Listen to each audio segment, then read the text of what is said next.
আসসালামু আলাইকুম। ছেলে এবং মেয়ে উভয়েরই আপনার মুখে ব্রণ হয়। যৌবনে আসলে অনেকেরই হয়, আবার অনেকের হয় না। তখন চামড়াটা আসলে খুব বিশ্রী হয়ে যায়। অনেকে নখ দিয়ে খুঁটে নানা ধরনের উপায়ে আপনার সেখানে বিভিন্ন রকমের ওষুধপত্র লাগানো হয়, কিংবা অয়েনমেন্ট লাগানো হয়, কিংবা মানে ফেস যাতে ফর্সা হয় সেরকম আপনার অয়েনমেন্ট ব্যবহার করা। এগুলি আসলে না করে আপনার প্রাকৃতিক উপায়ে এবং নিজের চেষ্টায় যদি আপনি চামড়াটাকে সুস্থ রাখতে ব্রণ থেকে মুক্তি পেতে পারেন, তাহলেই কিন্তু আপনি ভালো থাকবেন। সেই সাথে সাথে আপনাকে সবসময় খেয়াল রাখতে হবে এই ব্রণ হওয়ার মূল কারণগুলোর মধ্যে হলো রক্তদোষটি। রক্তের মধ্যে কিছু সমস্যা যদি থাকে তাহলেই হয়। আর এগুলো সৃষ্টি হয় গিয়ে যখন আপনি যা কিছু খাবেন সেটা যে সঠিক মতন পরিপাক যদি না হয়, এবং পেটে যদি সবসময় গন্ডগোল থাকে, গ্যাস থাকে, আমাশার ভাব থাকে, পাতলা পায়খানার ভাব থাকে, আবার নির্ঘুম হয়, এরকম যদি হয় তাহলে কিন্তু এই ব্রণগুলো সাধারণত হয়। আর সেই সাথে সাথে কিছু কুচিন্তা যে ছেলে মেয়েদের মধ্যে এই যৌবন বয়সে কিংবা উঠতি বয়সে, কিশোর বয়সে একটু স্বাভাবিক পর্যায়ে নানা ধরনের কুচিন্তা আসে।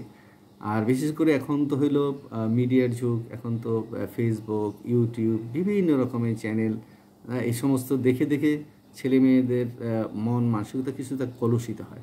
তাই দেখা যায় যে মুখের মধ্যে অনেক সময় এই ব্রণ ওঠে, অথবা অনেক রাত জেগে থাকে। পড়ালেখা করার জন্য ছাত্রছাত্রীরা অনেক রাত জাগে, কোষ্ঠকাঠিন্য হয়ে যায়, তখন মুখে ব্রণ দেখা যায়। যৌবনের কারণেও মুখে ব্রণ দেখা যায়। এরকম অনেকগুলো কারণ আছে। ছোট্ট ভিডিও তো, অনেক কথা তো বলা যায় না। তো যাই হোক, যখন দেখবেন যে এরকম এই মানে ব্রণগুলো কিংবা যে আপনার ফুসকুড়িগুলি হয় সেগুলো পুজ হয়, টিপ দিলে ভাতের মতো মেরমের করে বের হয়, এগুলো খুব সাংঘাতিক ধরনের হয়। এই সাংঘাতিক ধরনের যেই ব্রণগুলো, এটাকে আমরা দুষ্ট ব্রণ বলি। অনেক সময় টিপ দিলে এইটা অনেক বড় হয়ে যায়, ফুলে যায়, অপারেশনও অনেকের করতে হয়। তাই এই বিষয়ে কখনই আপনারা হাতে টিপ দিবেন না, বা জোর করে এটাকে মানে ফাটানোর চেষ্টা করবেন না। এটা নর্মালি এটাকে পাকতে দিবেন। তারপরে আস্তে আস্তে আস্তে যদি দেখেন পেকে যায়, আস্তে করে এটা টিপ দিয়ে ভাতের মতো বের করে দিলেন। হ্যাঁ, তো সেক্ষেত্রে খাওয়া দাওয়া, পানি একটু বেশি খাওয়া, পায়খানা যাতে ক্লিয়ার থাকে, ঘুম নিদ্রা ভালো থাকা, তারপরে খাওয়া দাওয়া একটু তরল জাতীয় জিনিস খাওয়া, যেটা সহজে হজম হয়, এগুলি খাওয়া। তো এত কিছু করার পরেও ওষুধের প্রয়োজন আছে। তাই হোমিও ওষুধের মধ্যে আমি একটি ওষুধের নাম বলবো এখানে। সেটা হলো যে এরকম সাংঘাতিক ধরনের যে পুজ আছে, এরকম পুজপূর্ণ যদি ফুসকুড়ি কিংবা দুষ্ট ব্রণ হয়, যে ব্রণগুলো ব্যথাও হয়, দেখবেন ব্যথা হয়ে যায়, লালচে হয় অনেক সময়। এটা যদি আপনি ভাতের মতন মাঠটা বের করে দেন তবে কালো হয়ে যায়, কালোটা দীর্ঘস্থায়ী হয়, তা কালোটা আর মানে মুখের থেকে যায় না। এরকম যদি থাকে তাহলে ইপিকাক নামক একটা ওষুধ আছে, এটা একদম স্পেসিফিক এটার জন্য এই ওষুধটা। তাই এখানে দেখা যায় যে একজন এটা আপনার আভ্যন্তরীণ এবং বাহ্য দুদিকেই আপনার ব্যবহার করা যায়।